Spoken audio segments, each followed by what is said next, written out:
Hey there, good listeners. This is Shawn Harwell. You're listening to Never Heard of It podcast once again. Thanks for joining us. And along with me, I have here beside me in the studios in Beverly Hills, the one, the only... Craig Hollywood Moorhead. Now, we just for the record, we are talking about Beverly Hills and Hollywood, Florida, just so that there's no confusion. Yeah. Is there another one? Not that I'm aware of, no. Okay.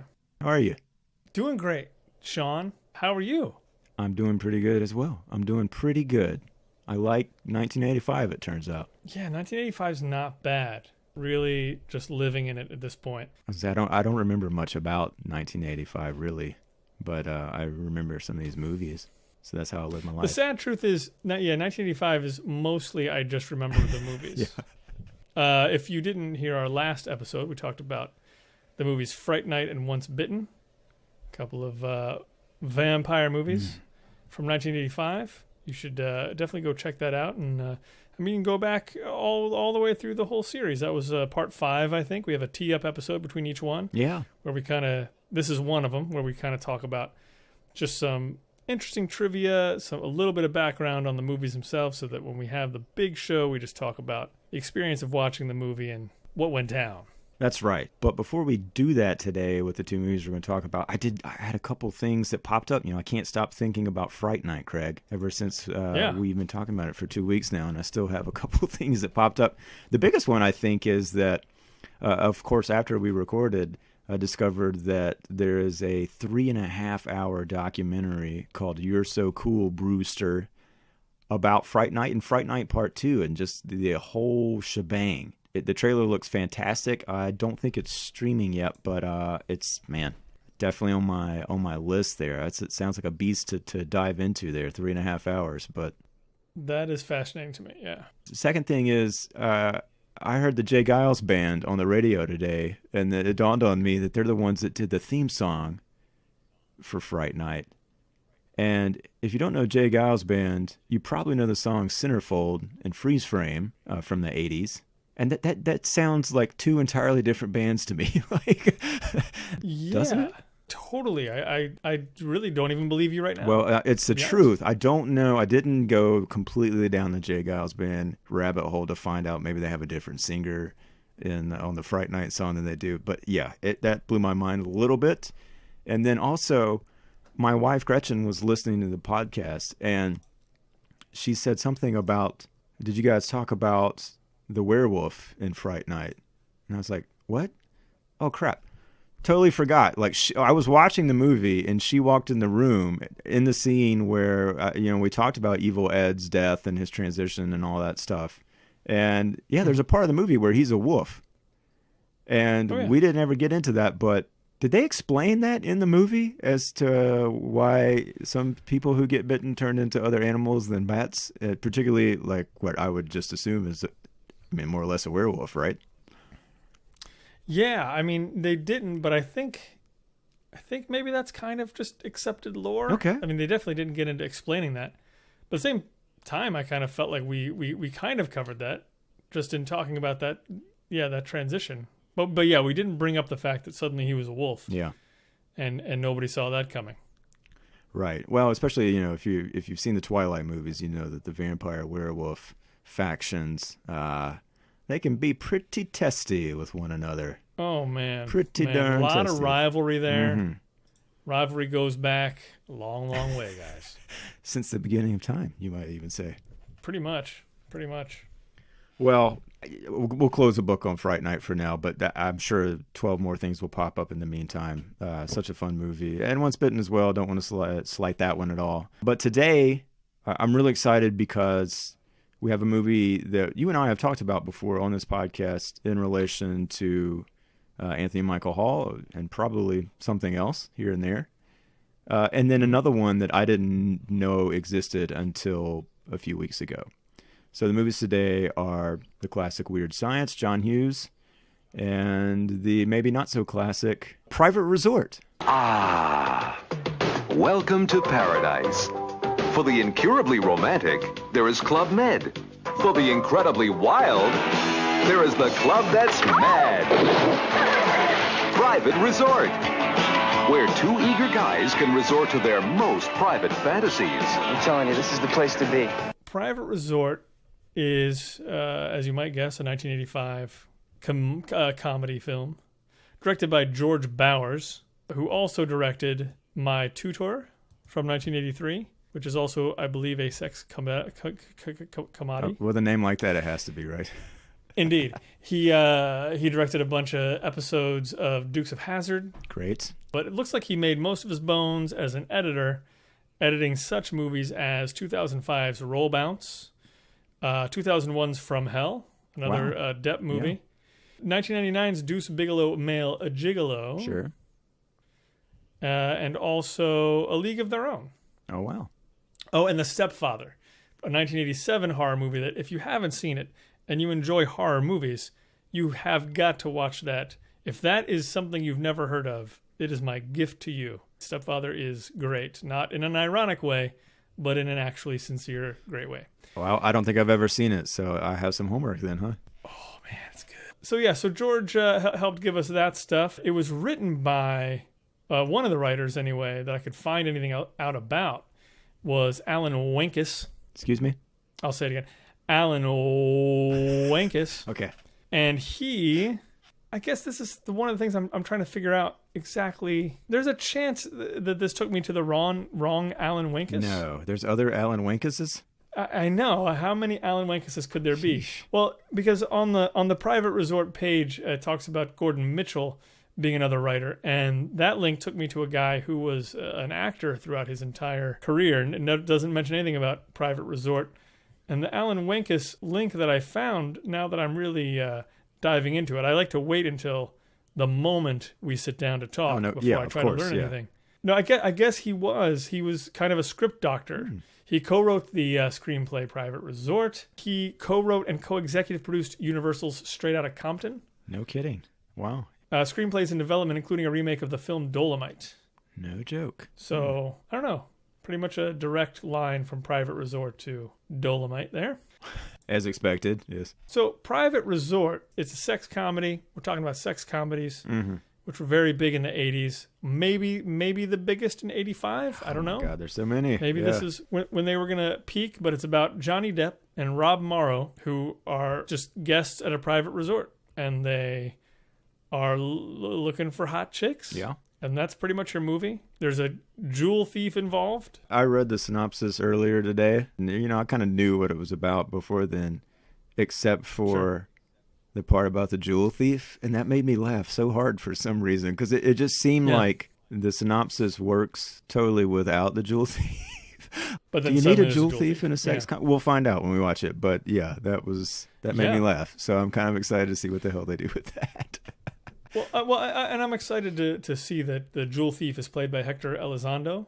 Yeah. Who's always pretty great. Mm-hmm. As far as cast and crew, the other rather notable person would be the cinematographer Adam Greenberg, who, among other movies, shot The Terminator. Yeah. He shot Once Bitten. I was going to say, we just talked about him, right? Yeah. And later on did another great 1987 horror movie, Near Dark, another vampire movie Catherine Bigelow directed, which is super, super good. And I mean, he's been, he's done a lot of Snakes on a Plane. Come on. Wow.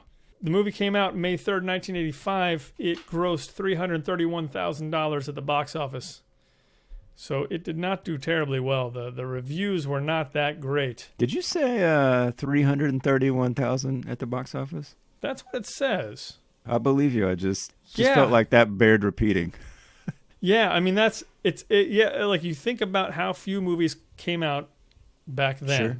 Comparatively, yeah. It's apparently Rob Morrow and Johnny Depp had a pact at some point to track down every print of the movie and destroy it. Oh no. They both really didn't like it. I have a few quotes from these guys. Yes. Depp said in 2006, I made some shitty movies when I was first starting out, but I'm not embarrassed by them, especially as I didn't think I was going to be an actor. I was trying to make some money. I was still a musician. He says, Private Resort sucks bad, but it was a job. And I was struck again by the fact that I was being paid well to go to Florida and fuck around for a couple months. I certainly wasn't complaining at the time. That's a healthy response, I think, Yeah. That sounds like a mature thing looking back. Yeah, sure. Especially if you're Johnny Depp and Rob Morrow, for that matter. Yeah. This movie, we haven't seen it yet, granted, but this movie doesn't stain you in any way. No. If Once Bitten didn't completely stain Jim Carrey, Sure. I can't imagine Private Resort is going to stain these two guys too bad. No. But yeah, but the other interesting thing about it is apparently it's the last movie in a trilogy of movies. Oh, God. So ambitious. Yes. None of them seem to share directors or actors in any way. There's nothing really running through the string of these movies, but the movies are Private Lessons was the first one, I believe. Private School is the second one, came out in 83. Private Lessons came out in 81. Private School came out in 83. Private Resort came out in 85. Each one dealing generally with the same subject matter in one way or another. Yeah. But yeah, none of them maybe seemingly as craven as Private Resort. Private Resort is really when they really just let it fly. I wonder if they ever thought about doing like a series of prequel trilogies that are all like public lessons. Yeah. Public beach, Public school. public restroom, for example. I'm just saying we library. could relaunch this franchise. You can't, yeah. Yeah. Even with the word private, you could go on for a long time. You're really good. Yeah. But it's interesting to note, Private Lessons in 81 grossed $26 million on a budget of about $3 million.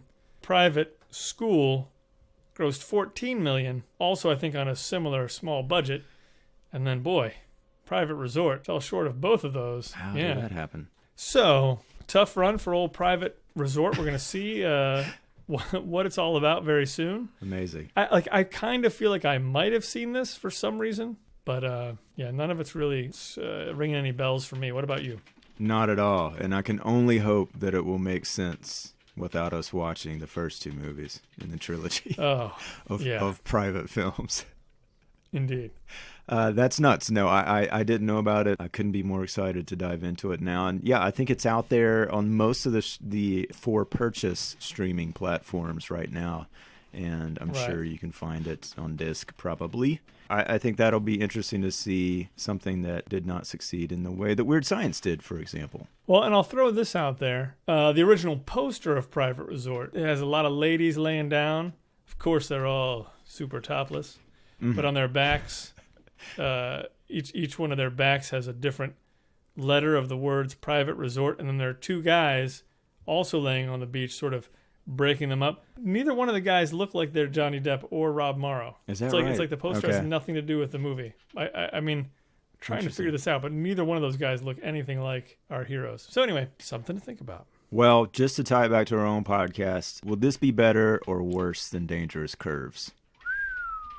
If you had to guess right now on record.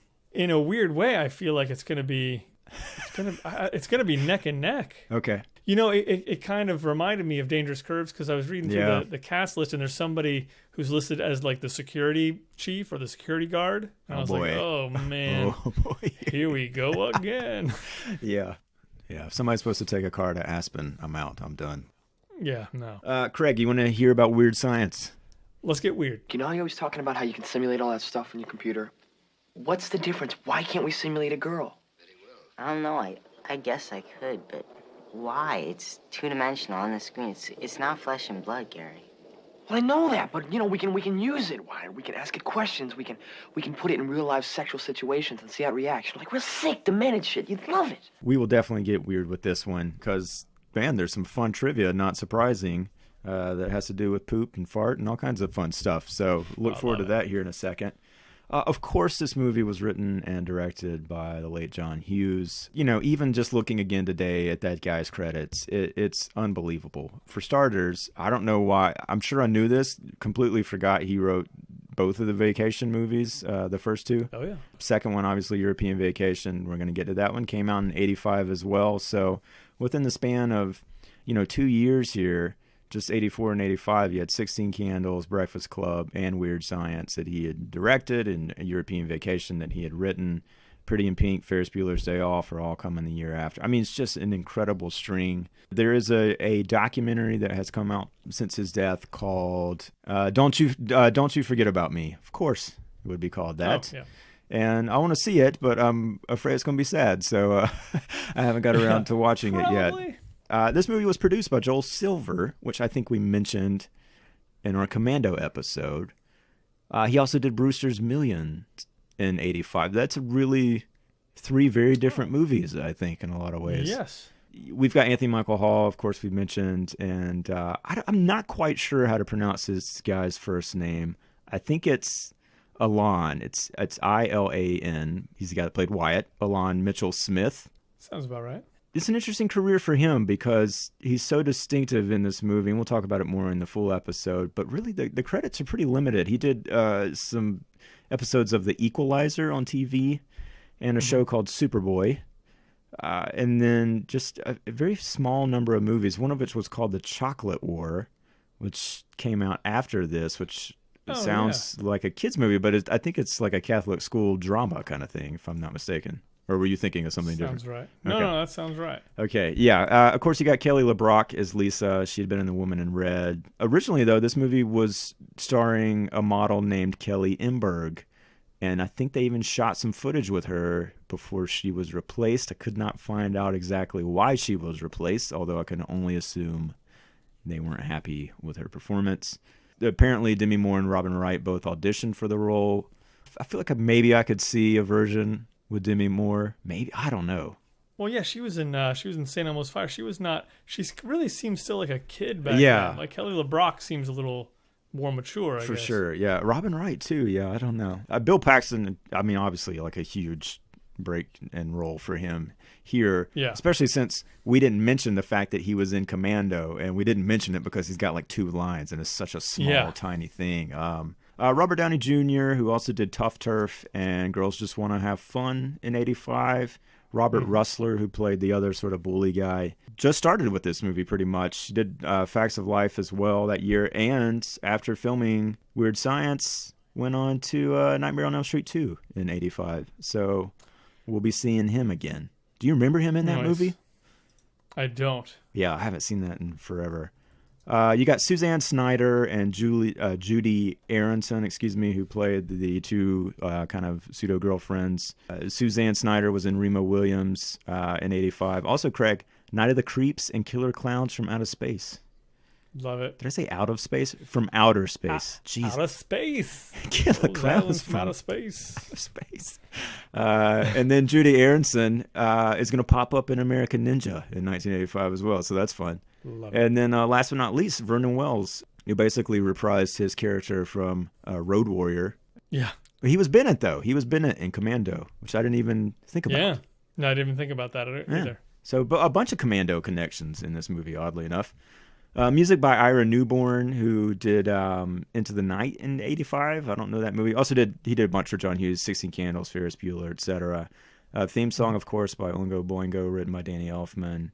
Cinematography by Matthew Leonetti, who, guess what he shot, Craig? Of course, Commando. Oh, yeah. Yeah, so weird. I mean, obviously, that's probably a Joel Silver thing because he would be in a position to hire some of these guys. Sure. Craig, do you remember the TV series at all that was based on this movie? No, I've seen, photos, like stills of it, but I've never watched it, no. I think I did a little bit, but kind of amazed. It ran for 88 episodes, so it was on the air for about 4 years. And I think all seasons are on Hulu right now, so I may try to check one out. Yeah. Okay, here's one of these urban legends that, I don't know, maybe will be explained in the documentary and somebody could verify this, but multiple places I found said that John Hughes wrote this script in 2 days. Craig, do you believe that? Yes or no? I like those kind of stories I've never believed. Like there has to be way more qualifying that. I don't know. Like Stallone wrote Rocky in like a weekend or something. Like, yeah. It's like, okay, I mean, he might have written something. No one wrote this finished script in 2 days. That's my own feeling. Yeah, I don't see it. I had no idea. Also saw this in multiple places that the title Weird Science comes from an anthology comic book series in the 50s, and also that the plot is loosely based on the story from that anthology called Made of the Future by Al Feldstein, but there's no credit given to that.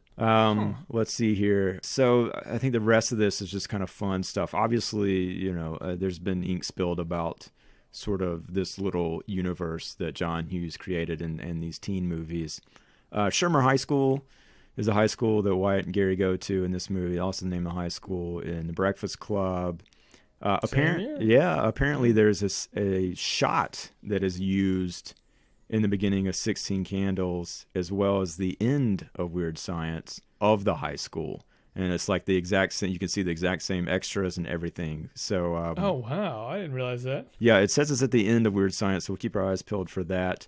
Anthony Michael Hall talks about a girlfriend from Canada in this movie, which I definitely remember. Similar reference in Breakfast Club, so we'll see that again. Yeah. And then also the guy that plays Dino, one of the dudes in the bar, is an actor, John Capellos, and he plays the janitor, Carl, in Breakfast Club. Yeah. And then fun stuff, Kelly Brock said that when she was doing the kissing scene with Wyatt, Alon Mitchell-Smith, he got carried away and stuck his tongue down her throat, and she told him if he ever did that again, she would kick his ass.